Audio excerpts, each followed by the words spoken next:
Pues estamos en el estudio del pintor Carlos Muro, al que agradecemos su amabilidad en recibirnos. Usted, al igual que le ha pasado a varios pintores, empezó a pintar a los 40 años. Según he visto, atraído por un familiar que hacía obra abstracta. Sin tener una referencia de un pintor figurativo, ¿cómo es que usted adquirió la técnica para realizar estas obras tan magistrales que ha realizado? Bueno, yo en realidad soy, como digo, pintor de naturaleza. Siempre he ido haciendo a lo largo de mi vida pequeñas incursiones en la pintura y tengo premios muy curiosos de pintura, dibujos, carteles, a lo largo de mi vida siempre. Entonces, todo el mundo, durante toda mi vida desde pequeñito, no vas a ser pintor, después ¿por qué no te dedicas a la pintura? Después estaba trabajando en una empresa, una multinacional, y la gente de la multinacional, mis amigos, mis compañeros, pero ¿por qué no te dedicas a la pintura? Y yo siempre lo tenía previsto pues para cuando me jubilara, decir, bueno, pues voy a dedicarme, pero llegó un momento en el que fue más o menos imposible pues seguir en la empresa pues por desavenencias personales con la empresa, y entonces cogí y decidí cambiar mi vida y tirarme al vacío y dedicarme a la pintura profesionalmente desde el primer día. Entonces, bueno, es verdad que empecé tarde profesionalmente, pero siempre había pintado, siempre había hecho. Desde aquellos años de las vacas gordas y los pintores en los que los artistas tenían fácil la venta de las obras y además por precios francamente buenos, lo cual les daba para vivir holgadamente de la pintura, ¿cómo ha visto usted el transcurrir de los años en el mercado del arte? Bueno, para mí ha sido bastante duro ver cómo, pues por ejemplo, mi galería de siempre, que era Castillo 120, pues cerraba después de haber hecho un intento enorme, no solo con Castillo 120, sino quedándose con Socoa e intentando, pues en un último esfuerzo, conseguir llevar hacia adelante la pintura figurativa. Entonces, para mí, aquello pues fue un palo terrorífico, el de repente que la galería, pues que yo pienso que era la mejor de Europa de realismo, desapareciera. Entonces, desde entonces, el ir viendo pues cómo se nos cierran todas las galerías un poco importantes que se dedican a otro tipo de arte, ver que no se abren galerías nuevas, entonces me ha llevado casi a la debacle, al pensar que realmente se tiene que buscar un nuevo medio de comercialización, y yo ahí pues está claro que es Internet. Lo que pasa es que Internet es muy difícil vender obras de más de 500 euros o de 400 euros. Entonces, pues bueno, pensando tengo en mente un proyecto que es difícil de realizar, que es trabajar con otros artistas en las distintas partes del mundo, y entonces hacer con ellos una página web muy potente, que es una galería, y que el cliente que quiera comprar algo de esa galería, pues que esa obra esté en el sitio donde él resida en 3 días, en el pintor de la ciudad donde el cliente resida. Es decir, es una especie pues casi de franquicia hecha de una galería virtual entre artistas de todo el mundo, o bien entre galerías, que para mí la idea sería mejor entre galerías. Vemos cómo hay muchos artistas, tal vez demasiados, que para poder subsistir no les queda otro remedio que dar clases, lo que está contribuyendo a saturar el mundo artístico de artistas, entre comillas, y de que el poco pastel de los compradores de arte se tenga que distribuir en muchísimos trozos. ¿Cómo ve usted este panorama? Bueno, pues yo, en primer lugar, me han llamado de todos los sitios donde se dan clases, para dar clases, y siempre les he dicho que mientras pueda pintar no dedico una hora, prefiero seguir pintando. O sea, es verdad que a lo mejor por mi edad pienso que no me queda demasiado tiempo para pintar y prefiero, por lo que me queda, pintar y no dar clases. Luego después yo creo que conociendo la gente que se dedica a dar clases y la gente que va a clase, bueno, no, la mayoría de ellos no puede ser competencia, es más una cosa de gente que le gusta hacer un retratito parecido de su hija, de su prima o lo que sea, y entonces a mí me parece un medio interesante de subsistir, puesto que pues con una clase a lo mejor o con un workshop de 3 días puede dedicarse a la pintura todo el mes. Siempre es mejor que trabajar de camarero. Pero luego, aparte de eso, pues bueno, cuanto más artistas figurativos haya, yo creo que más gente amará la pintura figurativa y más potenciales clientes habrá.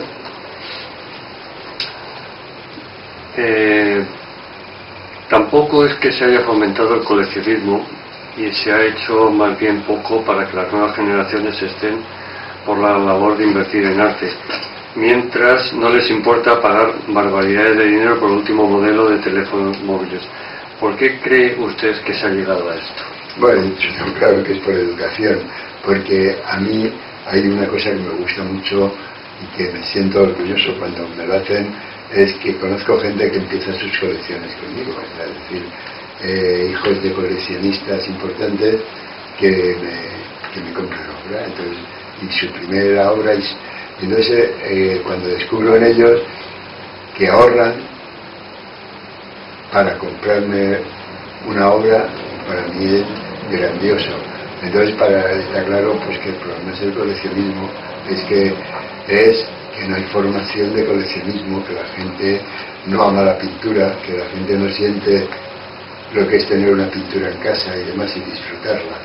Entonces, por eso ahí está luego cuando me salta la duda, porque hay 2 tipos de coleccionistas: el coleccionista de una colección importante que puede incluso guardar la obra, y luego está el coleccionista ese que o empieza su colección o va ahorrando poco a poco para poder comprar un cuadro, que se me toca el lado sentimental y, joder, y muchas veces ni sé qué cobrarle, o sea, porque para mí es más importante el que haya esas personas que vender el cuadro en sí.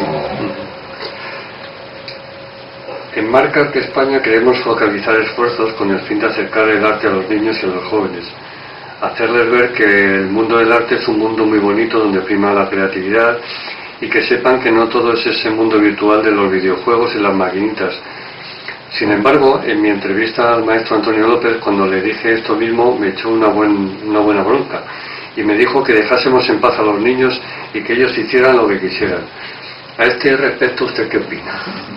Pues hay que dejarles en paz. Pues yo creo que el desarrollo del niño como artista está muy claro. O sea, todos pintan de pequeño, todos dibujan, hasta que aparece el virtuoso, el virtuosillo dentro de los niños y tal. Entonces ya los demás dejan de pintar porque se asustan con lo que hace ese. Entonces para mí, bueno, pues me parece un buen camino. Es verdad que cuando voy decía que en cada persona había un artista. Bueno, claro, sí, ¿verdad? Pero ese artista necesita una formación y llegar a una técnica y es verdad que la técnica se consigue con horas y con buenos profesores y demás. Entonces, bueno, pues yo creo que es verdad que en cada persona hay un artista, y es verdad que sería interesante que desde niños, a lo mejor muchas veces, se les impusiera o se les formara en la técnica. Me parecía, porque facilitaría lo de más artistas y lo de que entendieran la pintura. Algunos, como es mi caso, pensamos que el siglo actual es un nuevo siglo de oro del arte y la cultura en España. Sin embargo, ni los políticos ni las instituciones pienso que lo estén teniendo en cuenta. ¿Qué habría que hacer para que por fin se hagan cargo de esta situación y se apoye al arte y la cultura de España como se merece? Es que es difícil, porque los políticos son políticos. Y entonces, a uno se les llena la boca de cultura sin tener ni idea de lo que es. Entonces, es muy difícil pues políticamente. Pero creo que sí, que efectivamente el movimiento actual de las escuelas, empezando por la de Nueva York, después de las academias, estilo de la de París del siglo XIX, y la formación académica, pues va a llevar a que habrá pues muchos artistas. Luego después nos comerán los chinos, los pintores chinos, y entonces el arte figurativo volverá a tener una fuerza muy importante. Pero yo creo que no conoceré que los políticos se impliquen en ello. Por ejemplo, una de las cosas que más vergüenza me da es pues el ver que se nos prohíbe, como aquel que dice, los centros culturales, incluso los centros culturales, ya no digo museos y demás, incluso los centros culturales importantes se nos prohíben a la gente figurativa. Entonces eso no es depende de políticos ni nada, es que es ya la incultura absoluta. O sea, entonces bueno, las modas son así. El problema es que luchar contra las modas con lo clásico es difícil, pero alguna vez la moda será la figuración. ¿El Estado español, las comunidades autonómicas, los ayuntamientos están invirtiendo lo suficiente en la cultura del país? ¿Sus inversiones son realmente rentables? Sí, el problema es que se invierte, pero por ejemplo yo voy a Valladolid con mucha frecuencia, y en Valladolid pues hay la Sala de la Pasión con una obra espectacular de cosas antiguas, por ejemplo ahora hay una exposición de Durero, de dibujo de Durero, he visto exposiciones de realismo, he visto, bueno, de lo que llaman realismo, porque el realismo se acabó con Antonio López. O sea, es como si ya en España Antonio López fuera el último realista que ha existido. Entonces eso denota un poco la incultura, cuando ahora hay muchos pintores que superan al maestro. Entonces esto, pero claro, allí, es decir, ves exposiciones de ese tipo. He visto, por ejemplo, en Patio Herreriano, pues muchas exposiciones muy interesantes. Es decir, ahí se mueve, y además todo gratuito, pero no les interesa nada más que los números. Es decir, se ha hecho una inversión tremenda en un museo que supera a toda la obra que vaya, porque es el Museo Patio Herreriano. El museo es bestial, o sea, es algo, es decir, que el dinero en teórico, en lo que ellos llaman cultura, está. Pero sin embargo, pues bueno, es un museo que ha estado vacío durante mucho tiempo. Es decir, yo iba con frecuencia y siempre estaba solo. Hubo un momento en el que desapareció el director profesional de cultura, y entonces estuvieron llevando un poco más amigablemente, y se llenó, y empezó, y curiosamente iba, y había gente, o sea, había siempre gente. Y ahora hay otro nuevo director profesional, por desgracia, pues hijo de una persona muy famosa del mundo de la cultura, que vuelve a hacer un museo que no va a ir nadie. O sea, que bueno, irá a algún colegio, pues porque es un día de festivo, si no, pues no irá nadie. Entonces, sí, se gastan dinero. Lo que pasa es que, bueno, es como si fueran los más listos de la clase, y como si supieran qué es lo que quiere ver la gente, o algo así. No sé si están equivocados. Sí. No sé si es usted conocedor que el Estado español ha gastado 400.000 euros en la Bienal de Venecia, donde el arte que nos representa como país son unos vídeos de una señora que se llama Artista, orinando en espacios públicos y un señor que se llama escultor que dice esculpir el aire.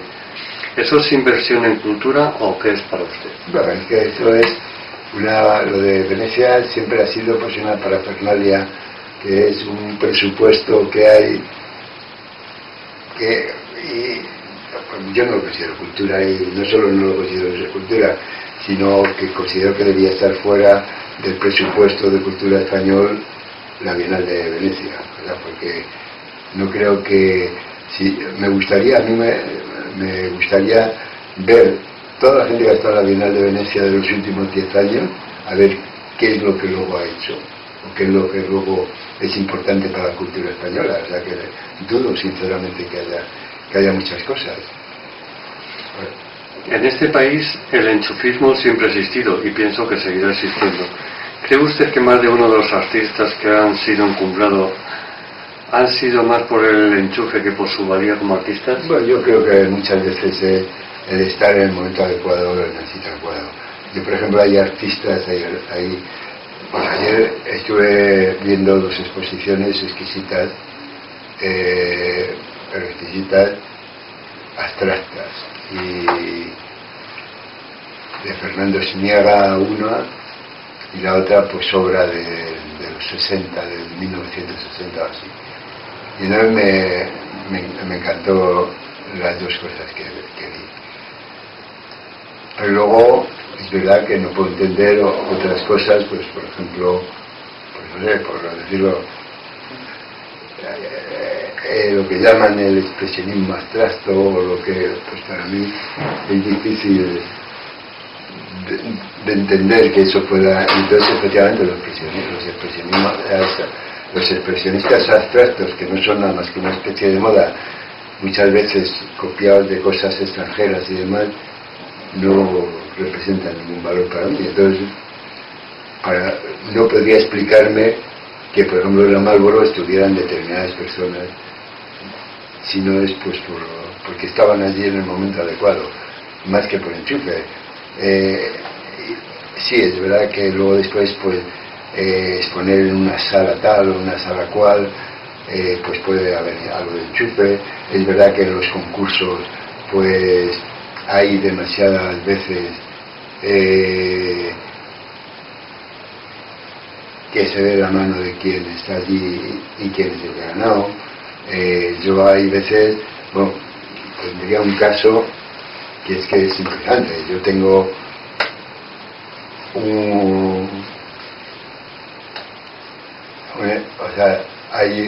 leí hace tiempo, bueno, lo tengo en mi poder, un artículo que escribió una persona sobre fulanito de tal y los pintores de tal época. Entonces hablaba de 20 pintores o de 25 pintores, y son gente que nunca se han presentado a concursos habitualmente, pero da la casualidad de que cada vez que este señor estaba de jurado, uno de esos 20 se presentaba y ganaba. Es decir, es como si esos 20, que son con su cuadra, por decirlo de alguna manera, han ido ganando cada uno de los concursos importantes, no lo de, porque también trabaja de jurado en otros concursos, pero si no hay dinero, pues bueno, pues a lo mejor premia al que más le gusta, pero si no, pues siempre va uno de esos 20 que tiene en esa relación con ese ensayo que tiene. Entonces yo tengo claro que sí que hay enchufismo, y además mucho, o sea, hay veces, pues, pero luego sí, hay cosas que son las cosas que nunca entenderé en el arte. Yo me dediqué al arte por idealismo puro, y sin embargo he visto que el mundo del arte no es tan idealista. Por eso es por lo que tengo aquí cientos de obras, disfruto de ellas, pero nunca pediría un favor a nadie, ni nunca iré detrás de nadie para que haga algo por mí. En mi entrevista al maestro Antonio López le indiqué que a él el gobierno de Franco le pagó sus estudios en Italia y que sin embargo ahora los artistas no tienen las mismas oportunidades. Y me contestó muy airado diciéndome que hay muchos Erasmus a los que se les está becando y que las facultades de arte, todo el mundo tiene oportunidades. ¿Cuál es su opinión al respecto? Bueno, ¿Tiene razón? Bueno, es verdad que son tiempos diferentes, yo creo que son tiempos diferentes. Ahora es verdad que se dedica al Erasmus, que realmente muchas veces el Erasmus es más un año en un país extranjero que viene muy bien para algunas cosas, que una formación clara. También es verdad que conozco gente que se ha quedado a vivir en el país dedicado al arte. Pero para mí, o sea, lo más importante que ha existido siempre, puede que mi sueño, o sea, nunca lo he pedido, pero puede que hubiera sido mi sueño, hubiera sido la beca de Roma. Pero la beca de Roma, tal y como siempre la he visto, yo cuando veo las grandes obras del Prado, las grandes obras de varios museos, y en ellas siempre está el trabajo de final de beca o los trabajos de beca. Por ejemplo, otro día pues veía el de Simonet, el Tenía Corazón, que era pues un trabajo de los que se hacían en la beca de Roma y demás. Entonces la beca de Roma, al hacerse un poco más abierta en cuanto a trabajo y tal, pues pierde lo que para mí hubiera sido un sueño, que era irme a la beca Roma. De hecho, incluso alguna vez he estado por decir, la voy a pedir para irme un año a Roma, pues con un proyecto definido, que no tenga que estar pensando en Madrid, en otras cosas nada más que en hacerlo.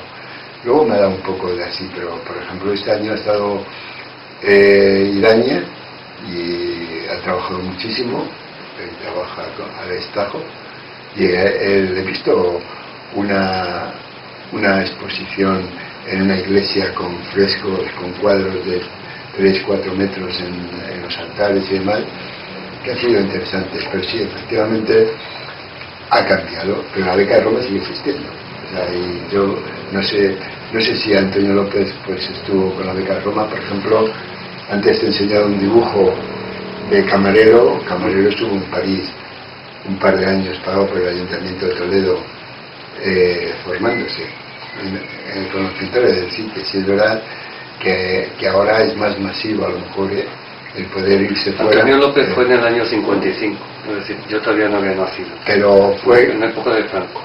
Sí, pero fue como fue a la beca de Roma un año. Ya no lo recuerdo. Pues si fue a la beca de Roma, la beca de Roma sigue existiendo. Lo que pasa es que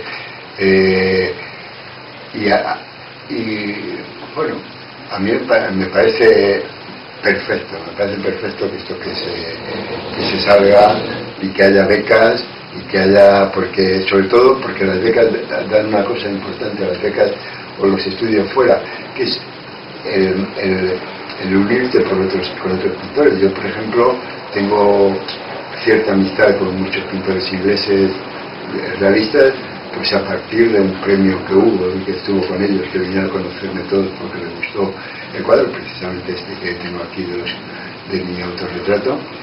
Y entonces tengo muy buena relación con algunos de ellos que les conocí allí, y todo lo que hay, por ejemplo, una beca de Rothschild en Italia, que es para músicos, pintores, escritores, para preparar un proyecto allí, y la única condición que ponen es que todos los días tienen que participar en una tertulia común. O sea, que todos los días tienen que participar en una tertulia común de intercambio, todo de gente de un nivel más bien importante dentro de su trabajo, y entonces pues me fascinaría también conseguir eso. A mí me parece muy bien y si fue la beca Roma, se lo merecía. Ulpiano Checa, por ejemplo, hizo sus únicas obras verdaderas fueron las que hizo en Roma, sus únicas obras importantes. Y en el Prado, todo el siglo XIX está lleno de las grandes obras históricas que se hicieron en Roma, de la Academia de Roma. Eduardo Naranjo me comentaba que hace años hizo una exposición en Madrid y que en gran parte gracias a lo que dieron en los telediarios y en el ABC, que en tiempos era quien más se ocupaba de las exposiciones, Su exposición tuvo miles de visitas, pero que ahora los telediarios se parecen enteramente a aquel periódico llamado El Caso y que no dan noticias culturales. ¿Por qué cree usted que ni en las televisiones públicas ni en privadas hay espacios culturales en hora de máxima audiencia? Yo recuerdo hace 30 años o algo así, se hizo en Madrid, en el centro de Colón, una exposición de Cristóbal Toral, una macroexposición de Cristóbal Toral. Ahí es donde se hizo la de Naranjo. Entonces, la exposición de Cristóbal Toral tuvo un éxito que rodeaba la gente de la manzana, todo Colón, para entrar. Es decir, primero hicieron esa, después hicieron la de una de realismo, donde yo conocía a uno, para mí, de los más grandes pintores españoles, totalmente oculto por ahí, que era Fernando Rodrigo. Fernando Rodrigo para mí era, si uno tuviera varios ídolos, pues él sería uno de ellos. Pero aquellas además lo sé de buena tinta, aquellas exposiciones fueron cortadas de raíz por parte del Ministerio del Arte, porque no querían que volviera la figuración. Entonces, de aquellas exposiciones nadie se acuerda. Yo, pues cuando hablo, porque precisamente José Gabriel Astudillo, que es el presidente de la asociación, era el que estaba de concejal de Cultura en el Ayuntamiento de Madrid cuando se hizo aquello, y fue el que lo movió y demás. Entonces, de aquello ya nadie se acuerda, pero nadie, y por desgracia de Naranjo tampoco. O sea, esto para mí, Naranjo es, bueno, yo siempre digo que en España ahora mismo pues hay tres pintores como muy reconocidos. El Naranjo es uno de ellos, pero sin embargo, a medida que va pasando el tiempo, menos reconocidos, porque nos ocultan de tal manera a los pintores figurativos, que hasta Naranjo, que para mí, pues, después de verle El poeta en Nueva York, aquella colección magistral de grabados, le consideré pues lo más grande o de lo más grande que había en España. Pues poco más he podido ver suyo, como que pero poco más. He visto alguna exposición de Leandro Navarro, pero bueno, no una exposición de que pueda traer gente. He visto otra exposición suya en el Palacio Gaviria, tampoco una exposición de atraer gente. O sea, es decir que los medios de comunicación no influyen en nada de esto. Claro, influyen todo. O sea, es que si mañana ponen en televisión, mañana dan en televisión, Carlos Muro recibe a todo el mundo que quiera en su estudio de Tetuán en el Guardia, y como solo caben 3 para entrar, seguro que habría cola pues hasta la Castellana, pero seguro. Pero claro, efectivamente, si no, yo de hecho, aunque sea, hay una emisora de televisión a la que quería proponer un espacio de arte. Es una cosa que me lleva asaltando. Sí, yo es una de las cosas que estoy intentando, precisamente. Y entonces llevar a pintores, llevar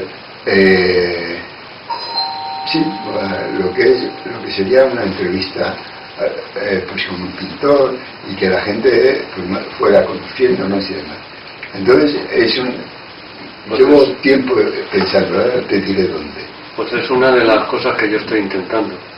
Lo que pasa que es también como clamar al cielo. Bueno, yo estoy convencido que hay algún sitio que se puede hacer. Pues si me lo puede decir, yo encantado de hacer la gestión, porque en ese sentido quiero hacerlo.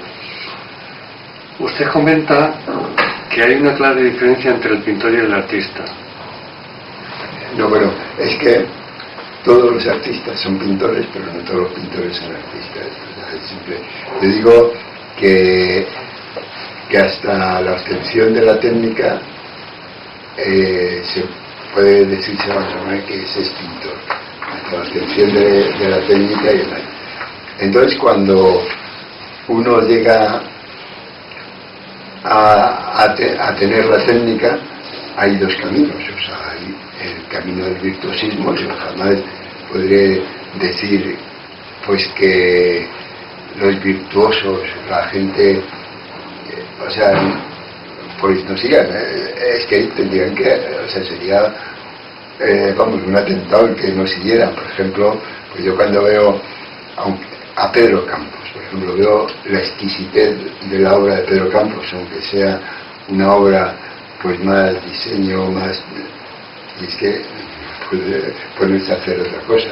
O sea, eso en eso es un virtuoso. Entonces cuando pero luego después hay un momento en el que uno en su obra tiene que meterse, tiene que reconocerse. Yo digo, yo me acuerdo hace un tiempo, pues un pintor que me enseñó un cuadro para un concurso, y yo le dije, pero tú quieres hacer esto de verdad. Digo, no me lo puedo creer. Y entonces, hablando con él, digo, es que la pintura lo que tiene que meter es sus pasiones, sus sentimientos, sus aberraciones, o sea, meterse, o sea, y buscarse qué es lo que más le puede definir para meterse en él. Entonces, pues ser artista no es nada más que, como yo digo, ser reconocible en su pintura. Marca Arte España nace principalmente para fomentar la cultura y sobre todo exportarla a otros países, además de intentar de salir del bucle en el que se encuentra, dado que apenas hay quien aporte ideas nuevas, así como modernidad. ¿Qué idea nos daría usted para incorporarlo a lo que queremos hacer? Yo, una página web mundial, una página web en la que estuviera pintores de todo el mundo metidas, y que cualquier persona que se metiera en esa página web, Galería Pepiter, pues, y hubiera un cuadro, ese cuadro daba la casualidad de que estaba en la ciudad desde el que él lo veía. ¿Cómo? Pues porque se enviaba al estudio del pintor de esa ciudad sin él saberlo, porque casualmente estaba allí, es decir, una galería mundial en la que se puede tocar el cuadro y ver el cuadro antes de comprarlo. Porque para mí el problema no grande, sino súper importante que hay ahora es la comercialización. Ahora mismo la vía de comercialización natural se ha roto, y entonces pues bueno, hay que buscar, e internet yo pienso que es la base. Pero nadie ha dado con la tecla de internet, nada más que Amazon y AliExpress. Entonces conseguir dar con una tecla de ese tipo, pero con la pintura. Si tuviera usted la famosa lámpara de Aladino y le concediese un deseo, ¿qué le pediría?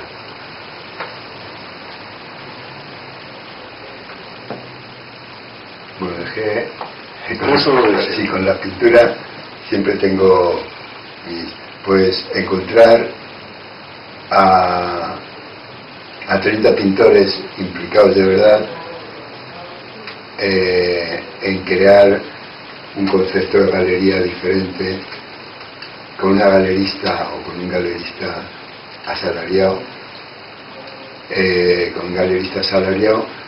pero que fuera el galerista, o sea, de tal manera que los pintores no fueran nada más que los que llevan el negocio, los que tienen el negocio, pero para todos los efectos el único responsable fuera la galerista. Es decir, hay que crear una galerista nueva en la que la galerista depende de nosotros y ella se implique simplemente en nuestra venta. Sí, puede que sea ahora mismo mi único reto, el conseguir hacer eso, el conseguir hacer la vía como ese intento como vía de comercialización. Y eso hay que pedírselo a una lámpara mágica, ¿no? Sí, porque encontrar 30 pintores comprometidos. Claro, es que yo es una idea que siempre llevo mucho tiempo lanzando los pintores. Pero es que nosotros no somos galeristas, y yo siempre digo, claro, si es que la base es esa, es que tú no eres galerista, tú eres pintor.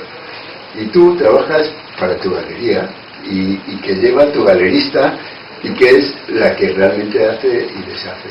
Es decir, el problema efectivamente es que en primer lugar todos los pintores nos creemos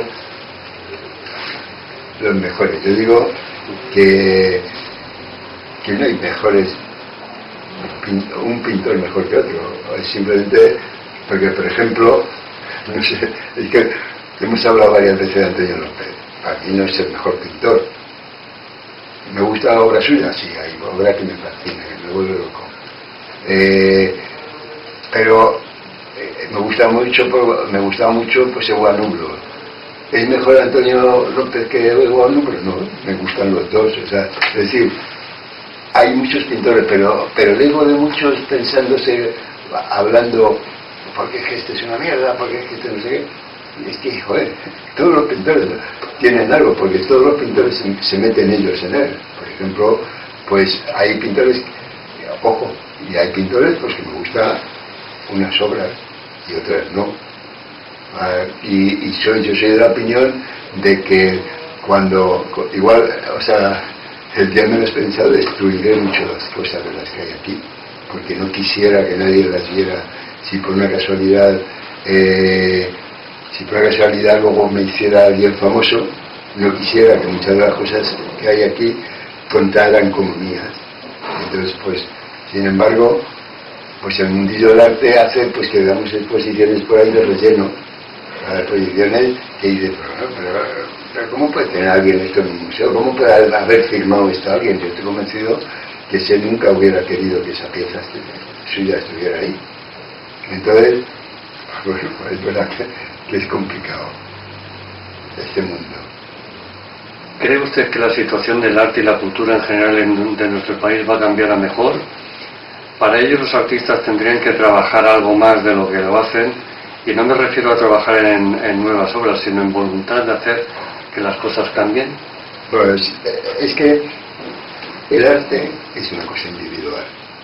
Yo eso lo reconozco, el arte es una cosa individual. Pero también reconozco que la unión da una cosa que es la amistad. Y entonces, en la pintura figurativa, ante lo mal y los tapados que nos han tenido todo, ha hecho que surja que somos muy amigos de mucha gente. O sea, somos, pues yo tengo un grupo con Jaime Valero, Quique Meana, Eloy Morales, pues Pedro Campos, Jaime Mansilla, Aranzazu Martínez Peciña, Antonio Castelló, que salíamos antes más de vez en cuando que ahora, pero salíamos de cena, charlar, y yo creo que teníamos una unión importante entre nosotros, y sí, o sea, eso me llega a pensar que si eso se fomentara más, que si hubiera más unión entre todos, sería más fácil que se nos aceptara. Es decir, para mí una asociación de pintores, si la asociación de pintores fuera asociación de pintores profesionales, sería el sueño. ¿Por qué sería el sueño? Pues porque nos uniría y sería nuestro interlocutor, y tendríamos un interlocutor de fuerza con el ministerio y demás. Pero como es tan individual la pintura, pues es difícil mostrar lo que se quiere, lo que no se quiere, y entonces luego son grupos muy deslavazados. Yo creo que es muy difícil, a no ser que alguien se implique personalmente a fondo. Lo que pasa es que yo muchas veces que he dicho de implicarme, luego me he dado cuenta de que todo lo que soy es pintor. O sea, yo lo que quiero es pintar, lo que quiero, por eso ni doy clase, ni luego aporto tanto como pueda aportar, por eso yo me apetece pintar y me apetece, cuanto más horas eche, mejor. Por último, a las personas que están pensando en dedicarse a la pintura o a los que ya están en este mundillo del arte, ¿qué les diría usted? Bueno, pues yo trabajaba en una empresa, tenía un despacho tremendo, secretaria, dependía de mí mucha gente, tenía un nivel de vida aceptable y dejé todo por la pintura. Entonces, jamás he echado menos el otro mundo. Había más, pues, ya ves dónde pinto, en este que para mí hubiera sido antes de pintar hubiera sido un tugurio, pues ya ves dónde he pintado muchos años. Ahora en el sitio que pinto es casi peor, lo que pasa es que solo tengo la obra que estoy pintando y cuando la pinto me la bajo aquí. Pero es decir que he cambiado una vida que teóricamente de la que siempre había soñado por la que realmente siempre había querido, que es esta. Entonces, lógicamente, la pintura es algo de la que es muy difícil salir. O sea, cuando uno se mete es muy difícil salir y entonces la pintura tiene una pega, yo digo, que es conocer a Purita. Cuando los chavales, la gente que puede ser importante, hay mucha de la gente que empieza, que puede ser importante y de repente conoce a Purita y necesita tener una casa, vivir, y cosas de ese tipo, y entonces ya pues las desviaciones son más fáciles, pero sí, yo creo que es un poco así como lo que he comentado un poquito antes, que yo no cambiaría la vida de pintor casi por ninguna. Es verdad que bueno, que tiene muchas pegas ahora en el cliente, llevamos de crisis nosotros 15 años, como aquel que hizo, 12 años, yo sigo pintando con la misma ilusión y sigo, lo curioso es que yo soy mayor de lo que muchas veces aparento y además, pero sigo teniendo mis proyectos. ¿Verdad? Yo, por ejemplo, con esto que tengo aquí, es un proyecto de bodegón diferente y demás, que me da mucho miedo seguir, pero lo tengo, pero paralelamente a esto tengo otro proyecto de dibujo, tengo otro proyecto porque es una cosa que siempre he tenido ahí pendiente de un proyecto de pintura abstracta, ¿verdad? Porque bueno, pues mis primeros pasos fueron abstractos. El otro día veía una pieza que tengo aquí detrás y decía, joder, ¿por qué dejé ese proyecto tan bonito? Pero